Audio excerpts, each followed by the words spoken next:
Well, hello there one more time. I hope you have been enjoying the conference. And with this next part, I really wanted to share one of my cultural pieces here. So as you might have, if you watched some of the videos already, I'm from Germany, near Stuttgart.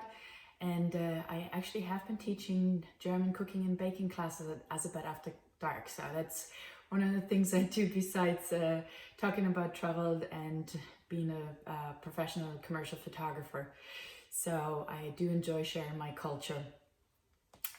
With that, what am I doing here? So I wanted to do something very traditional, something very much in the season right now.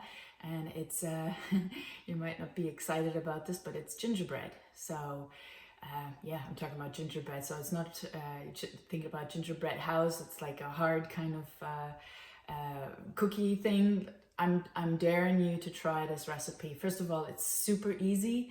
It's a great recipe to or a dessert to make for the holidays. The whole house will smell like Christmas actually. So and did I say it's easy? So one thing I'm going to start with is just to tell you the ingredients of things. So I left them all out here so I can show you. So we need flour. It's 400 grams of flour. And you're wondering like, oh my God, she's doing this all in grams. Yes, so you do need a scale for this. When you're getting the recipe, I did convert it into cups and tablespoons and all that too. And yeah. So you have that in either case. The reason why I'm doing this in grams, because it tends to be more accurate than kind of interpreting, okay, what does a cup mean? Is it like you know, this kind of cup here? How much flour? Is it like a, you know, straight cut like flour cup? So it can vary so much because there could be air pockets in flour or in the nut meal as well. So that's why I'm doing it in grams. It's just more accurate for baking. Cooking, you can get away with it, but baking, I mean, in this case, you probably do get away with it as well, since it's kind of like a cake mix. But anyway, I like to bake in grams, not in cups. And yeah. So let's get back to this. 400 grams of flour. Sugar, I'm doing 150 grams of sugar.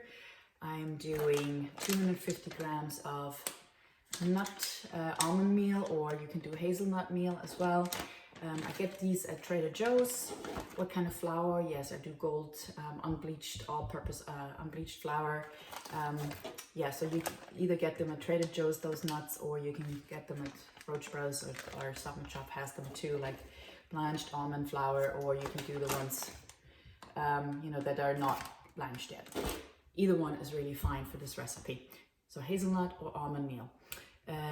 Then you're gonna be having some baking powder, some honey, some of your favorite honey. I have lavender honey right here. 3 eggs, 150 milliliters of vegetable oil. So just vegetable oil here. A cup of milk we need.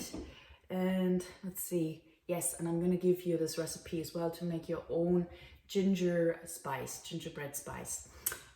It's very easy to make, and I will tell you as well where you can get the spices from. One other thing why it's super easy to work with grams is because you can put the ingredients into the bowl, press tar, and just continue to measure everything. So it's super easy as well, instead of having to clean cups and things like that. So that's another benefit of it. So did I forget something? I think I got all these. So I did say baking powder, oil. Yes, so baking sheet. So I have my baking sheet already prepped here. So you can either use a baking sheet like that. It doesn't really matter what kind. This one is just a deeper one. You can also do like a regular flatter baking sheet here. It just, you get like the different thickness then of your gingerbread then. I like mine on the thinner side. So anyway, I just buttered this and then put flour in it, and that should make it non-sticky. However, you can also do it with parchment paper. So that's one way. And then I also have here already prepped. I don't know if you can see this. I'm gonna tip this a little bit. There's just water and honey in this, so I'm just dissolving this because this is gonna be the finishing part for my gingerbread. Okay, and with that, I'm gonna put the dry ingredients in here. That's what I'm doing. I have a bowl. I have a saucepan ready because I'm gonna warm up some milk and some oil, put the eggs in there. But all the dry ingredients I put already in the bowl here. And then we incorporate everything in the end. I'm gonna mix that with my hand mixer just for until it gets a nice cookie, what do you call it, a cake mixture kind of thing going. So that's basically it. So super easy. Let's get back to real quick the ginger spices here. So I get all my, oh yeah, and a little bit of vanilla. I forgot that part, see? So vanilla, you can get little vanilla sugar packets like this at, I see them at Wegmans, Stop and Shop as well. So they have them around and it's just a little vanilla flavor to add. Okay, so let's talk about the ginger spice. So for that we need cinnamon, ground ginger.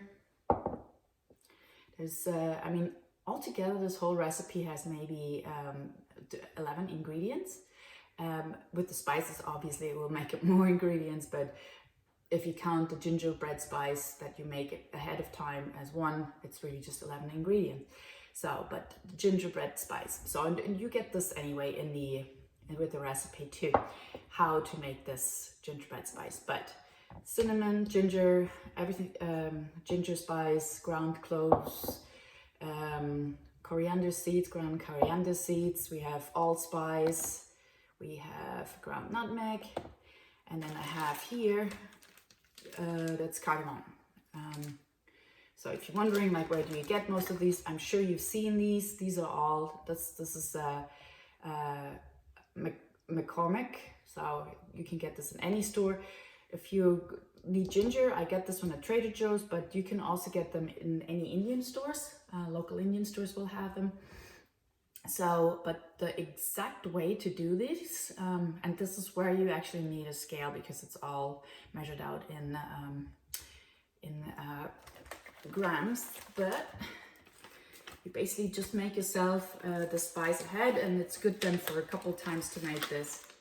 Oh, and it just smells so delicious. It smells completely like Christmas. So if you ever went to the Christmas market in Germany, this is what it smells like.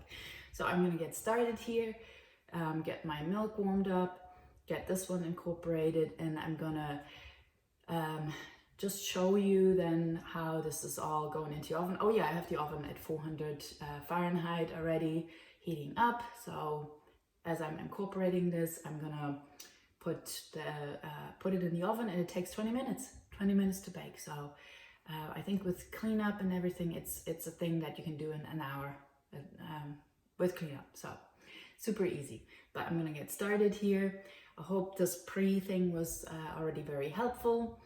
Like I said, it's all in the recipe as well for you, and I'm going to show you then when I'm finished what it looks like and how to finish it.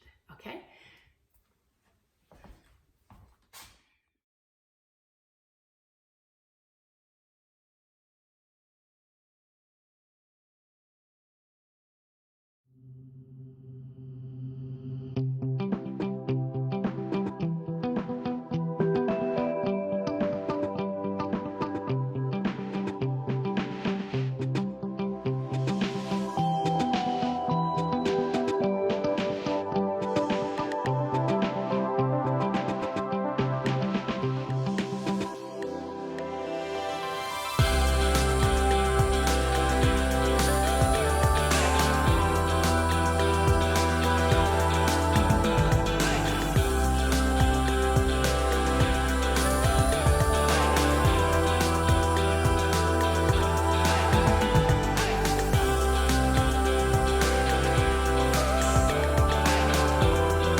hot out of the oven here.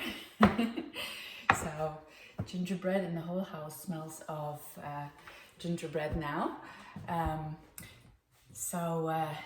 This is it. So I'm gonna just show you the last bit here, and that's just really how to serve this. What I have here, so I have already prepared like some honey water here, and you can brush that right on top of it.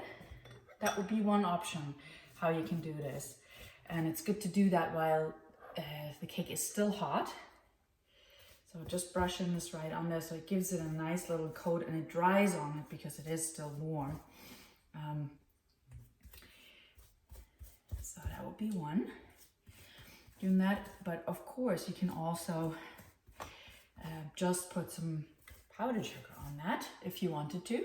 That's what I have here as well, so a little bit of powdered sugar, and it might be also a nice way to serve it then. But that's it. So as far as the honey water goes, how did I do that? It's just a tablespoon of water and a tablespoon of honey. That's it. It's just a mixture like that, and like I said, I'm just brushing this on there. It's good to do that while it's hot. So the other thing that I have prepared in the meantime is, and I cleaned my kitchen as well, so my husband always says like clean as you go, and I did that. Making a splash here. So anyway, enough with that, just to give you a demo. I have also whipped up some cream here. It's heavy cream, just whipped up with some cinnamon and a little bit of sugar. Okay, but let's show you how to serve this. So again, it depends on what kind of baking sheet you use to, this is actually, I can already touch it. What kind of baking sheet you use to, depends on how you're going to cut this, because if it's going to be, already pretty thin, thinly baked, then you might cut bigger pieces. But this one here is a bit thicker, so it's a little bit thicker. So I'm going to cut this a little bit differently. But I'm just going to show you how I do that normally, so you get at least an idea.